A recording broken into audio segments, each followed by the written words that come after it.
For decades, thermoplastic composites has been a European science project.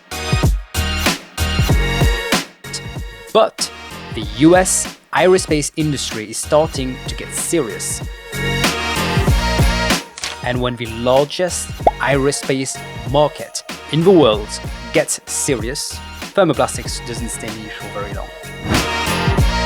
Hey, this is Yatin and welcome to Thermoforged. Today I will be going through why thermoplastic composites has been a bit slower in terms of market penetration, what is changing with the US market stepping up in terms of the adoption of this technology, and who are the key players in meeting the demand.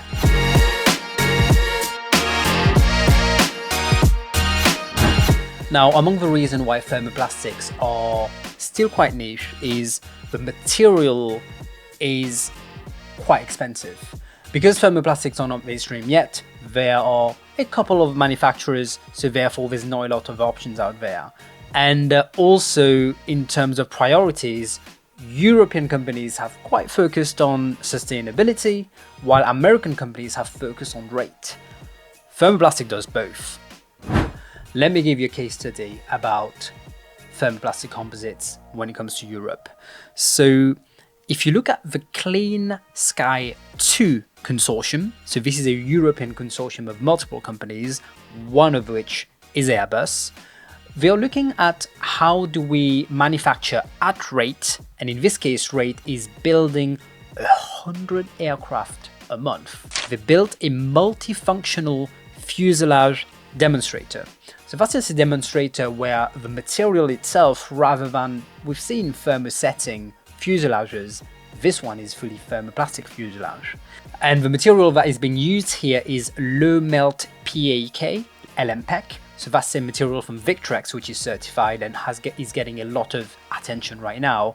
And the reason why they chose the LMPEC is this is a material which is quite good if you're using an AFP process. So you can deposit the material down using an AFP process and a laser, you tack it in situ, and then this skin goes into an autoclave to get post consolidated. Now this is a very high temperature autoclave, not cheap, so the industry will have to catch up in terms of building the infrastructure around these. These skins are then welded with frames and stringers, so they use various technologies such as ultrasonics and so on to be able to weld all of this together. And the difference here is where in the past we've been using rivets and that sort of stuff, or adhesive. In this case, we're welding everything together, so part cost is a lot lower. European industries are not the only companies who are doing this. Recently, Korean Aerospace Industries showed us a demonstrator where they also made a fuselage out of thermoplastic. So they use the same material, which is an LMPEC material, and which was also deposited down using AFP. And the difference here was they actually oven consolidated this material, where the costs there are a lot lower if you can do it through an oven, and then they also welded the different parts. If you want to see the details of how this was done, you can go check out the article on Composites World, where they go into a lot of details. Quite surprising they would share that much, but hey, all the better. These successes from, say, the Blue Sky program or from Korean Aerospace Industries, that didn't happen overnight. And that has been getting the attention of US OEMs. So what is changing within the US market? Well, they have huge demand too. For example, Boeing is projecting the need for 44,000 aircraft in the next coming 20 years. Especially with the labor shortages being experienced, this will have to be done through automation. And thermoplastics, very automation friendly compared to thermosets. Clearly, the demand is there for the behemoths when it comes to Boeing, Lockheed, Honeywell, Northrop Grumman and so on. There are massive players in the American market. But also nipping at the heel of these giants are some smaller companies. So you will see the likes of Joby, Aviation. Joby has been really open to using thermoplastic composites. Our partner Joby, when they came and say, hey, we want to challenge you, reverse engineer this. This part we're looking at a rib of a V-tail and came up with this thermoplastic design. And then the first step, you actually thermoforming. So you can see, When OEMs commit, the rest of the supply chain follows. So let's go through who are these key players within the supply chain. One of the biggest players in there is Collins Aerospace. So Collins Aerospace is very serious when it comes to thermoplastic composites. They purchased the company Dutch Thermoplastic Components, and that's really to acquire capability and really have a bigger breadth of thermoplastic abilities. As a case study, Collins Aerospace is really looking into nacelles which are made of thermoplastic. Now, nacelles are pretty much the skin that goes around, say, engines. Collins has been making composite nacelles out of thermoplastic composites, and really what they're doing is they're demonstrating their ability that they can make out of composites. So they've been using automated fiber placement to make these very large skins, and they've been using welding technologies to assemble all of these together in their Dutch facility.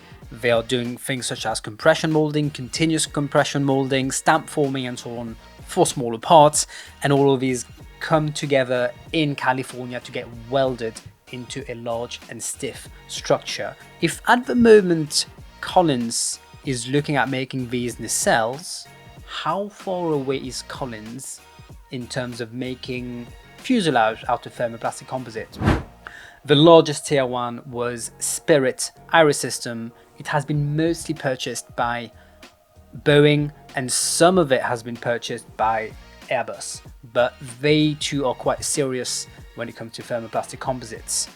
The next one, a very interesting one, is Greene Tweed. They make their own material called Xycomp, and Xycomp is a proprietary material that they make and the compression mold, and they've really positioned themselves in a very interesting place. They are replacing metallic components, so complex metallic components, and they're replacing these with thermoplastic parts. So it's almost a plug and play where you just remove a metallic part and then you can replace it with the Greene Tweed part, and Greene Tweed is making these parts themselves. And what they're bringing with that is weight savings. So there's this Composite World article where Greene Tweed is showcasing a lot of their very complex components. And that's one of the reasons of Greene Tweed actually not using continuous fibers. The discontinuous long fibers allows them to pretty much form the geometries that they're working on into compression molding tools. Within their tools, they have a lot of inserts so that the areas that require high wear resistance will have metallic inserts, and their compression molded parts are near net shape molded. Probably some light level machining, but I wouldn't be surprised that they keep the waste to an absolute minimum. Hey, I really try to be as thorough as I can in doing the research for this video. If I made any mistake, do let me know, and I will post a correction within the comment.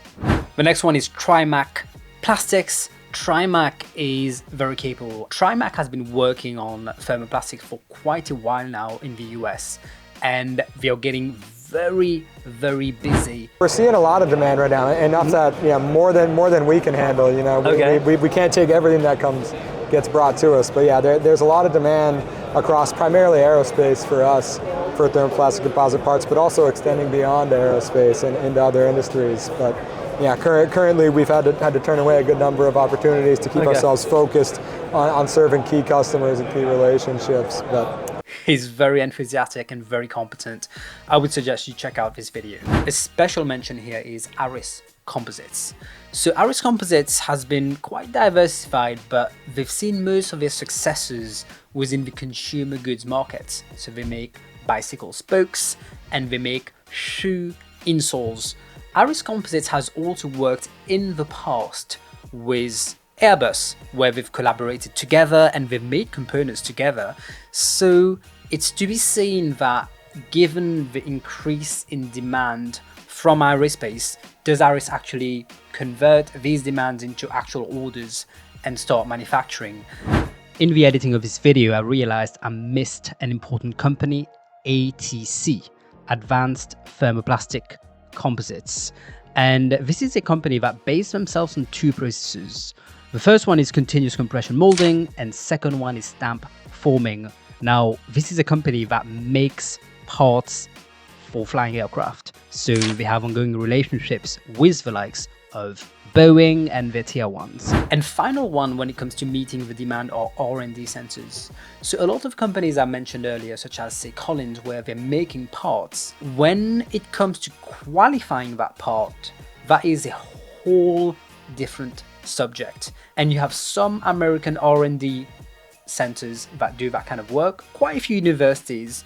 A really effective one is the NIAR, and we have a facility called Atlas where we do quite a bit of research. Check out this clip from the director of Atlas. We demonstrate the manufacturability. Now we need to make sure we need to demonstrate the certifiability. During certification, we minimum test an article for 2 lifetime, but the window plug, we actually did 3 lifetime. Now, the NIAR itself is a research institution which is connected to a university, and there's quite a few of these in the United States, but there's also federally funded institutions. And one of them is the American Aerospace Materials Manufacturing Center. So the AAMMC is quite aware that a lot of US companies have lagged behind when it comes to large structure parts. Now, the AAMMC is not dissimilar to what you see in Europe, where you have institutions which are funded, say, by the Dutch government, by the German government, and so on. This is a consortium where you have different American companies, they come together, they get some federal funding for the equipment, and then they will be doing R&D. At the time of speaking, the AAMMC is also competing for a lot of grants and funding to be able to bring that sort of technology under one roof. Composites World has actually written about quite a few of the work that's happening at the AAMMC. If you haven't seen it, go check it out. So where do we go from here? So at the moment, most of the thermoplastic composite that you're going to see are going to be little clips, little brackets, and these are currently within, say, the Boeing 787, the Airbus A350, but most of the complex parts that we've discussed today are not in production. And the reason why they are not in production is they have to go through the hell of certification, and that's the work at hand. So these companies are pushing the different prototypes that they have through certification, and they're increasing the TRL and MRL level of these. So they have to show and demonstrate that these are mature technologies that can be relied on for the lifetime of the aircraft. And you might tell yourself that the Clean Sky 2 demonstrator really shows that Europe is much ahead of the United States, and maybe there's some truth to that. But in reality, the American funding ecosystem is a very powerful one. And when they go in, they go all in. And it wouldn't take very long for us to see a US equivalent of a thermoplastic fuselage that we've seen demonstrated in Europe. Underpinning all of this is the single aisle aircraft market, which is going to be driving a lot of this. The demand there is just so significant that scaling this will just require automation, which makes sense, especially when it comes to thermoplastic composites. If you have enjoyed today's video, click the subscribe button. It really helps grow the channel, it really does. And it gives me access to really interesting people to go talk to. In the meantime, I will speak with you soon. Peace.